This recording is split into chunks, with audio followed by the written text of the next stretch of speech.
rapport ak kayde won financement ji sari soum 10 millions 15 millions 5 millions don kadi min be jiwa formaliser économie Sénégal sabu sa ƴeewi won étude ji ɗi ganduɗa wayno wuro wamon ANSD waɗi ɗum économie Sénégal presque plus de 97% ɗum wona secteur informel ɗi ngala kayitaji ko informel ɗum woni donc nder kadi objectif ɗum woni yimɓe ɓe mbaɗa formaliser économie o donc formalisation de l' économie ɗum kadi ko objectif nder ɗum sa ha de watta kadi nder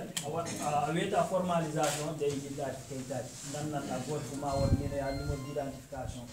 ma won registre de commerce ɗum noon fof donc objectif amen kadi ko wadde formalisé won financement ji sa rokkama si projet ma moƴƴi gonɗa hen condition verbal ɗum ɗon kayitaji amma namni ɗum tagi won hen ɓe godat probléme aji pour ligguide ɗum ɗon kayitaji ɗum tagi min gara si projet o moƴƴi min joɓatma min nodda chambre de commerce jaaha to pour ɗum pewnanma ɗin ɗon kayitaji ganna entreprise jogotoɗa a wodat numéro d' identification comme no neɗɗo wodata numéro carte d' identité woda numéro carte d' identité makko entreprise noon wodata numéro carte ɗum kadi ɗo e numéro mina ya numéro d' identification ɗiɗanama kayitaji ma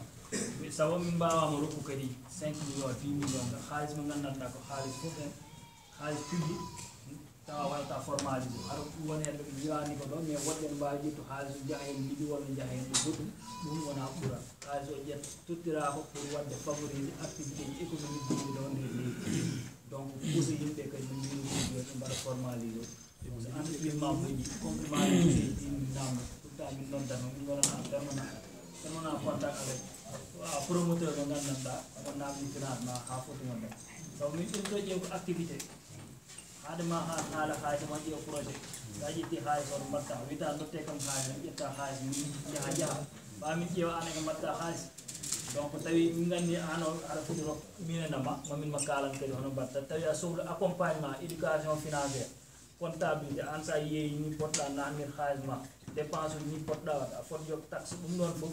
min goodi yimɓe ɓe ganduɗa ɓeni caggal heɓe simin ƴeewi min mbi kat sambo min mbawi wadde ɗum financé million ngaji 5 mais fa waɗe accompagné min bindat lettre min mbaɗa to division accompagné min mbi oɗo mbaɗe ɗum accompagné projet mum mo moƴƴi mais peut être jangde makko woɗɗani mais si on ɗum jaggude min ma yaha donc ɗum wodgo nder assalamu aleykum warahmatullah salmini salmini seeɗa bindeteɗi mande haali oɗo haali fotini ko ɗum structure état on peeri nan rek état wiyete haaɗat janggo walla haaɗat ɓaawa jang état ala ɗumi ala limite ko ɓuron ko structure mo gandanɗa ko état waɗi mettre en place waɗi ngo doté fo mo gandanɗa ko 30 milliards ɗi chaque année aussi waɗe ɗo renouvelé chaque année loi de finance récupéré a loi de finance budget Sénégal wotete nder pour 30 milliards donc ɗum ala limite won hen kadi aroɓe fiisuji min dokkirta sous préfet won namdinoɗo question mi artani hen e ko musidɗo o sa waɗi déposé projet individuel walla mbaɗɗa déposé fin min jeehi a waɗani déposé minen so welima aɗa wawi déposé site internet www.der.sn aɗa wawi hen déposé welima kadi aɗa wawi yaha gouvernance mbaɗa déposé walla jaaha sous préfecture mbaɗa déposé woni ko min goppat ɗon fiisuji si population ari ɗi ƴettati mbaɗa renseigné min mbaɗa déposé ay oto amen min ƴetti région ndi projet ma ha tawi yahat sous préfecture walla préfecture walla gouvernance mbaɗa déposé won aroɓe kadi fiisuji ɗi gasa heɓe mbiɗe jeeyat nder waɗat arrêté armi yeyma fiis mi jawa mbaɗa déposé ɗum ala hay jeeyima ɗo enen mbaɗa ɗumen ɗum tegama sous préfecture yo gouvernance sa naati e site internet e mbini mbaɗa tiré canava mbaɗa ɗum remplir jaha mbaɗa déposé walla gara nder go Dakar mbaɗa ɗum déposé waɗe déposé ɗo wi joni no wawi waɗe déposé on ko wi ko gouvernance ba est ce que ha joni joni no wawi waɗde déposé en ligne wawa déposé en ligne est ce que ɗum kadi fof fiisuji kadi ko ɗon tan heɓoto fiisuji aɗa wawi wadde ɗum imprimé internet walla ɗon mi soɗo accide nam joni kono ɗum joni nde kon kam ɗum fi wiya omo wawi waɗande hoore o wala probléme projet ma no foti woni koye posé question quoi eyi par ce que won woɓɓe mbiyeɗo kañumen ko ma gadda e mumen kañumen mbaɗa remplir est-ce que ak jigi droit ƴetta fiisuji nawa mbawɗo wadde projet waɗanma projet ma har feewa est ce que ɗum no wawi wonde tawde an a basata ko tan e ɓeeɗo tan ɗo tan watte ɗo tan watte koye ɓen tan wawata wonde ko est ce que no wawi wonde walla koye ɓen tan onon mbawi ɗum sa yeehi wonnaɗa site internet a waɗat ɗuɗe fiche ja ɓen ɓe mbaɗantama ɓe bindantama ɓe dokkatma fiche sabu ko projet ma ja mbaɗa remplir garta mbaɗa ɓe déposé pour après ɓe neldama ɗi wona heɓe bindantama donc minen min ngal yen ɓuri mbaɗa awe yimɓe yimɓeɓe min projet ji min information ɓuri ɗumaji ɗum nawa e simin gari min ji mo gandanɗa paranta pour projet mais komin kaali ko latti hoore makko pour waɗa projet men mo mbawi rokku fi sa wari ja mbara e par rapport ko hakkuɗo ko andi fiis goto nelɗo noome ga hen ɗum mbiɗon somin mbawi fuɗɗade ɗum wadde remplir donc minen tan en tant que association pour yaltude volonté min ƴetti fiis o minen jooɓi mbaɗi photocopie wallude yimɓe des jours minen joni noon won aroɓe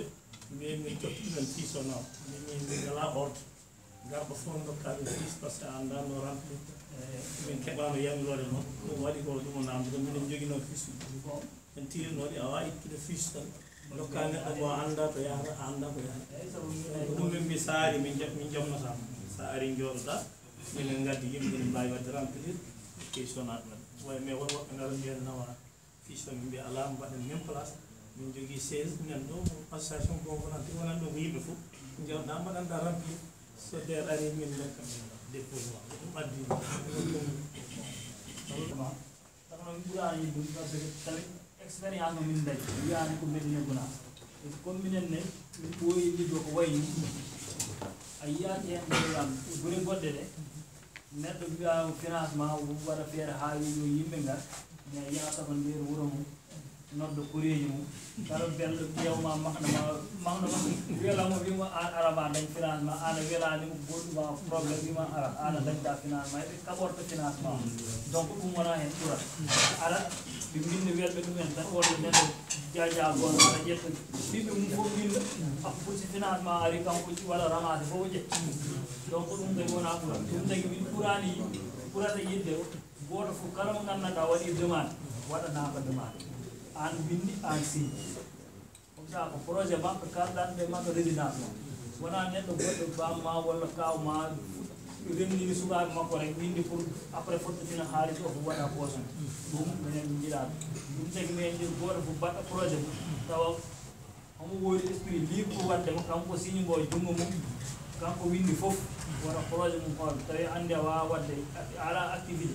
watantunaɗo tawi haɗa andi haɗa woodi activité ka jiɗi liggaɗo haɗa wawi hen naade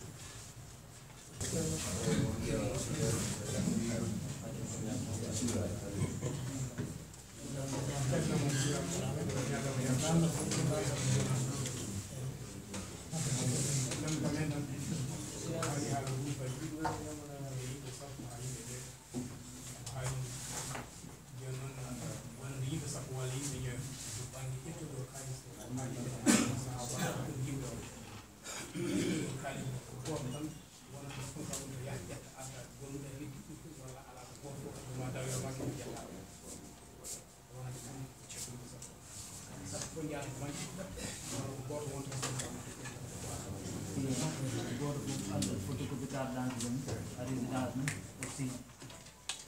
goto fof so jeeyi banque waɗa compte mum ƴetta haalis saabu jaja goto rewat to wiya paɗe kam wiyaɓe andoyo haalis ya ƴetta haalis continue Dakar ɗum kam min jiyaɓe goto fof onon darano jawon ƴetton haalis o huɗonon golle wona goto minawa toon saabu financement ji kewɗi bonu Sénégal surtout ɓeɗe rewɓe to mbiɗa indépendance Sénégal ɓe dokkide finance mais financement sa ƴeewi mbiɗa financement ɓe rewɓe ƴettan ɗum hay alanaɓe jeeri alanaɓe hay nafoore wote par ce que neɗɗo wonat omo fottodina rewɓe rek omo wi mbiɗa jogui association politicien omo ara totta haalis pour ɓe joola karuji ɓe jaa après si financement ari totte haalis o ara ƴeewa belɗo ɗum o totta mo welani ɗum o donc ɗum ɗum tagi financement yimɓe jiiɗa yo wayde sa sohli financement annamɗima financement haalis o tegetege e jummama janngo e jam so dara woni heen an wiyete he an nan responsable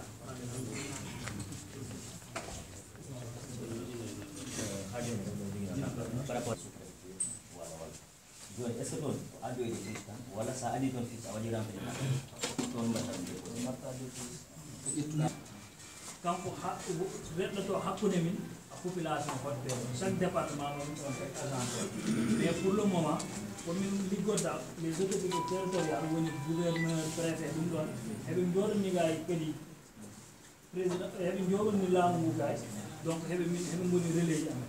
donc simin gaddi fiche uji saabu min jiiɗa yimɓe tampa pour ɓe keɓa fiche uji saabu won hen ɗo peut être courant ala toon walla pour ɓe keɓa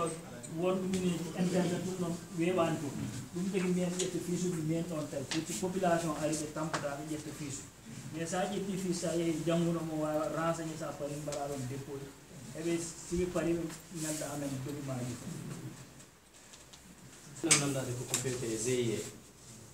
par ce que est ce que GIE président o so ɓuuri 40 ans GIE o ne wawi yewtude walla GIE o il faut président o moyen de 40 ans on façon mais sa ƴeewi GIE ji GIE won GIE ji ko GIE uji mawɗi yimɓe mbawoni temedde nayo temedde joyi yimɓe kewata GIE mais wona ɓen heɓe mbawi nannude ɓe ɓe gandanɗa heɓe mbaɗi éligible gandanɗa 40 ans ɓe dañi o maximum ɓe goni hen heɓe mbawi siɓe gandi halis noɓe mbarratama koɓe GIE ɓe mbi heɓe jiiɗi intérêt donc heɓe mbawi après siɓe wat éligible siɓe ƴetti halis o siɓe jeehi ha noɓe liggorɗo walla noɓe gollir ɓe ƴeewa noɓe natnata hen woɗɓe ɓe mais minen kam ko mbimi ko joni rek comme ministre siwa haala affaire âge o minen mbaɗata raisonné ko min mbaɗata min kalata ko ɓe dañ ɓeɓe gandanɗa 40 ans ɓe dañi donc haysi président o dañi ɗum ɗi wat feere nanno goɗɗo mo gandanɗa kam waɗi éligible pour le moment ɗum tan par ce que mi haalde moƴƴino ko ɓe mbaɗa ɗum ɗon comme procès verbal ɓe cansa président ɓe mbaɗa GIE maɓɓe taw dossier o waɗa hen ko moins de 40 ans pour mbawde financé wona ɗum kadi pêche mi nani no wiya wonde pes kañum ɓen hayso ɓuuri 40 tan baynade est ce que ɗum ne ko noon ɗam machallah mbiɗa andi dañi information au moins hay ni min mbaddata tourné pêche région ngaji ɗi fof min mbaɗa pêche no mbimon ɓe puɗɗo domin